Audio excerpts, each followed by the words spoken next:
Good evening to all of you.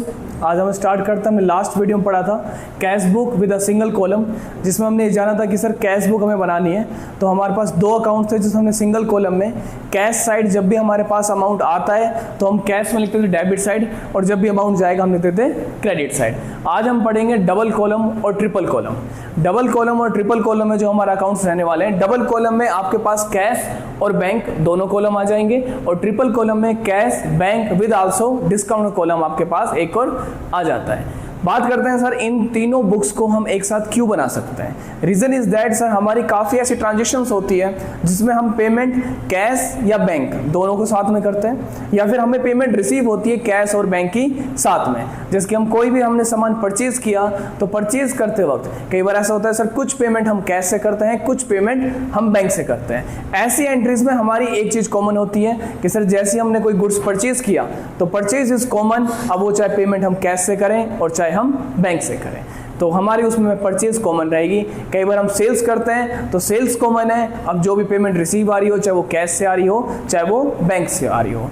Accounting में हम एक एजम्पशन लेके चलते हैं कि सर कैश के अलावा अगर हमें कोई भी चेक मिल रहा हो, कोई भी डिमांड ड्राफ्ट मिल रहा हो, या फिर विद एनी यूपीआई आईडी या फिर आरटीजीएस, उस कंडीशन में हम बैंक को एज्यूम कर लेते हैं क्योंकि पेमेंट हमारे बैंक में ही आएगी कैश के अलावा। तो इसी कारण आज हम पढ़ते हैं सर ट्रिपल कॉलम की cash book. Triple column cash book की हम बात करें सबसे पहले फॉर्मेट की, तो वही फॉर्मेट रहने वाला है, बस यहाँ पर डेट पार्टिकुलर हमारे पास तीन कॉलम्स आ जाएंगे। First one is cash, second one is bank and third one is discount. Same as it हमारा क्रेडिट साइड आ जाएगा कैश बैंक और डिस्काउंट। डेट का कॉलम रहेगा जो भी जिस तारीख को भी हमारे पास आता है। सबसे पहले हम बात करते हैं सर बैलेंस की। कई बार ऐसा होता है बिजनेस चालू हो चुका है तो हमारे पास पहले से ही पुराना बैलेंस रहता है, उसको हम उतारेंगे। अगर हमारे पास कैश का बैलेंस है तो कोई भी बैलेंस हो हमारे पास टू बैलेंस ब्रॉट डाउन, हम करेंगे सबसे पहले बैलेंस को ब्रॉट डाउन करेंगे बीडी के साथ। कोई भी हमारा बैलेंस बच रहा हो, यानी कि कैश का बैलेंस हमारा आ रहा हो 20,000 तो हम 20,000। कैश का बैलेंस हमेशा आपका पॉजिटिव बैलेंस ही रहता है, because there is a reason कि सर कैश या तो आपके पास होगा या फिर नील होगा, कंपनी के पास जीरो होगा। बैंक का बैलेंस सर आपका बैंक बैलेंस प्लस में भी आ सकता है और बैंक बैलेंस आपका ओवरड्राफ्ट में भी आ सकता है। कंडीशन इज दैट अगर आपका बैंक बैलेंस प्लस में है तो आप लिखते हो डेबिट साइड, अगर आपका बैंक बैलेंस क्रेडिट साइड है तो आप लिखते हो credit side. Same by balance brought down, अगर आपका बैलेंस कौन साइड होता है क्रेडिट साइड की तरफ होता है तो फिर ठीक है इस साइड की तरफ हमारा ये आ जाए। कोई भी मान लीजिए अमाउंट है हमारे पास 10,000 तो हम लिख सकते हैं 10,000। पर याद रखना सर क्रेडिट साइड लिख रहे हैं इसका मतलब हमारा बैलेंस क्रेडिट में है, तो हमारा बैंक बैलेंस प्लस में नहीं, बैंक बैलेंस माइनस में है, यानी किस में है ओवरड्राफ्ट में हमारा बैलेंस जा चुका है। उसके अलावा सर सेम वो उसी तरह से एंट्री होगी, बस जो भी कोई अगर मान लीजिए हमने कैश आ रहा है हमारे पास तो कैश किस तरीके से आएगा, या तो हम कोई सेल्स करते हैं जब कैश आएगा, या बैंक आएगा, या हम किसी कोई पर्सन हमें देता है, या हमें रेंट रिसीव हो रहा है, कमीशन, कोई भी हमारी इनकम हो रही हो किसी भी प्रकार से, तो हम उसके किस साइड लिखेंगे डेबिट साइड। एग्जांपल ले लेते हैं कि आपने कोई भी क्या करी है सेल्स करी है, सेल्स करी है आपने 50,000 की, 25,000 आपको कैश में रिसीव हुआ है, 25,000 आपको बैंक में रिसीव हुआ है। तो 25,000 आप कहाँ लिखोगे, जो भी आपको कैश में आया है 25,000 एंड 25,000 ऑन बैंक। एक और एग्जांपल लेते हैं कि सर सेम एज इट हमने सेल्स करी है और इस बार सेल्स में हमने दिया है उस पर्सन को डिस्काउंट। क्या अलाउ किया है discount. Let us suppose that कि हमने कैश में सेल्स किया है, अमाउंट रिसीव हुआ है बैंक में, किस में रिसीव हुआ है बैंक में, और उस पर्सन को हमने 2,000 का डिस्काउंट दे दिया।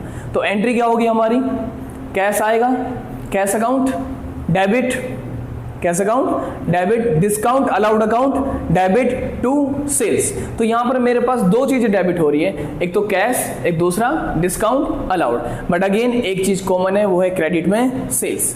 तो सबसे पहले लिखूंगा दोबारा से टू सेल्स। अगर कैश में पैसा आ रहा है तो कैश में लिखेंगे, बैंक में आ रहा है तो बैंक में लिखेंगे। मान लीजिए कैश में आए हमारे पास 48,000 और डिस्काउंट हमने कितने का दे दिया 2,000, यानी कि हम कह सकते हैं सर डेबिट साइड जो कॉलम है उसको हम एज्यूम कर सकते हैं डिस्काउंट अलाउड की तरफ, और जो क्रेडिट साइड है उसको डिस्काउंट रिसीव्ड।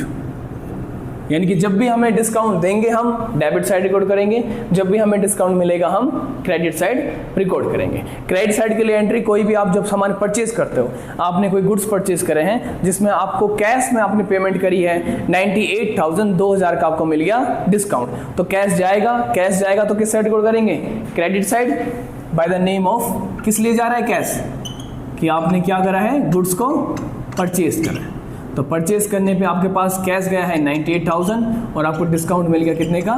2,000। तो हमारी किस साइड आ जाएगी? क्रेडिट साइड आ जाएगी। इसी तरीके से सर जो भी हमारे पास बैलेंस आता रहेगा, चाहे वो सेल्स से हो, चाहे वो कोई कमीशन से जा रहा हो, आपके आ रहा हो कैश आपके पास, चाहे वो रेंट वगैरह से हो, चाहे वो किसी पर्सन से यानी कि डेटर से अमाउंट आ रहा हो, इन सारी कंडीशन हम किस साइड लिखेंगे? Debit side. जो भी आपका अमाउंट होगा वो हम यहाँ पर रिटन डाउन कर देंगे, जितने का डिस्काउंट मिला वो। और कैश किस में आ रहा है? कैश में आ रहा है तो कैश में, और बैंक में आ रहा है तो बैंक में आ जाएगा। इसी तरीके से यहाँ सर कैश जा किस ले रहा है? चाहे आपने सामान कोई परचेज करा हो तो कैश जा रहा हो, चाहे आपने कोई रेंट भरा हो तो कैश जा रहा है, आपने कोई कमीशन दी है तो कैश जा रहा है, या फिर आपने किसी को पेमेंट करी है वो है क्रेडिटर। अगर आप क्रेडिटर्स को पेमेंट करते हो तो भी आपके पास कैश जाता है। उस कंडीशन में सर हम किस साइड लिखेंगे? आपके क्रेडिट साइड। जितना भी कैश जाएगा अगेन दोबारा से वो अगर कैश में जा रहा है तो कैश में, बैंक से जा रहा है तो बैंक में, और जो भी आपको डिस्काउंट मिल रहा है वो इस साइड आ जाएगा। लास्ट स्टेप हम सर सारा कुछ रिकॉर्ड करने के बाद जो आपके लेजर्स बनते हैं, कैश लेजर, हो सकता है ये डिपेंड करता है बिजनेस टू बिजनेस कि आप ये मंथली बना रहे हो, क्वार्टरली बना रहे हो, हाफ ईयरली बना रहे हो या ईयरली बना रहे हो। वैसे कैश का बैलेंस खास करके आपका मंथली बनता है। तो जब भी आपके मंथ के एंड में आपको पता लगाना होता है कि सर पूरा बैलेंस, स्टार्टिंग में बैलेंस कितना था मेरे पास और एट द एंड कितना बैलेंस बचा हुआ है, तो उसके लिए हम क्या करते हैं सर, जो भी कैश आया है उसका क्या करेंगे? सब टोटल, जितना भी कैश मेरे पास आया है, जितना भी बैंक मेरे पास आया है। लेट अस सपोज मेरे पास पूरा टोटल कैश आया है 1 लाख और पूरा बैंक का बैलेंस आया है मेरे पास 2 लाख। दो कंडीशन रख ली मैंने यहाँ पर कि पूरे महीने के अंदर कितना कैश आया मेरे पास 2 लाख और बैंक कितना है 1 लाख। इसी तरीके से सर कितना गया है मेरे पास से, अगर मान लो पूरे महीने के अंदर से मेरे पास से कैश चला जाए यहाँ पर हम ले लेते हैं 98,000 और सर मेरे पास से बैंक बैलेंस चला जाए 1.5 लाख। दो कंडीशन लिखी। हालांकि सर ये बैलेंस लिखना नहीं है, हमें सब टोटल करना है कितना कैश गया है हमारे पास यहाँ से और यहाँ से। एंड में हम लिखाते हैं अपना बैलेंस। दोबारा से वही बात सर, कैश का बैलेंस कभी भी आपका नेगेटिव नहीं जा सकता। तो यहाँ पर हम लिखेंगे फिर एंड में बाय बैलेंस कैरिड डाउन, यानी कि जो भी आपका बैलेंस कैरिड डाउन हमें बचा हुआ करना है। कितना कैश आया था 1 लाख, गया कितना है 98,000। कितना कैश बच गया हमारे पास 2,000 हम यहाँ पर राइट डाउन करते हैं। बैंक बैलेंस हमारे पास आया है 2 लाख और हमारे पास गया कितना है 1.5 लाख, तो बच कितना गया 50,000, 50,000 रुपये हम यहाँ पर लिखते हैं। सर बैंक का बैलेंस कई बार ऐसा भी हो सकता है कि आपके पास आया कम है और चला ज़्यादा गया, फिर आपका किस साइड आ जाएगा? दोबारा से डेबिट साइड, यानी कि मैं लिख सकता हूँ 2 बैलेंस कैरिड डाउन और आपका बैलेंस आ जाएगा इस साइड। अगर ऐसा कंडीशन हुआ कि बैंक बैलेंस आपके पास आया कम है और आपसे चला ज़्यादा गया, तो उस कंडीशन को बोलते हैं हम बैंक ओवरड्राफ्ट। रही बात डिस्काउंट की, तो सर डिस्काउंट के बैलेंस को हम कैरी फॉरवर्ड नहीं करते, क्योंकि हमें बस ये जानना है कि पूरे महीने के अंदर हमारे पास कितना कैश आया है और कितना कैश गया है। So that is all about कि हमारी ट्रिपल कॉलम कैश बुक का फॉर्मेट किस तरह से है, कहाँ हम बैलेंस को रिकॉर्ड करेंगे, कहाँ से हम बैलेंस को निकालेंगे। मोस्ट इंपॉर्टेंटली आपको कैश बुक को सीखने के लिए कि सर जितना हो सके आप क्वेश्चन को सॉल्व कीजिए, इससे आपको एक कैश बुक और अच्छे समझ में आ जाएगी। आज की वीडियो के लिए इतना ही, धन्यवाद।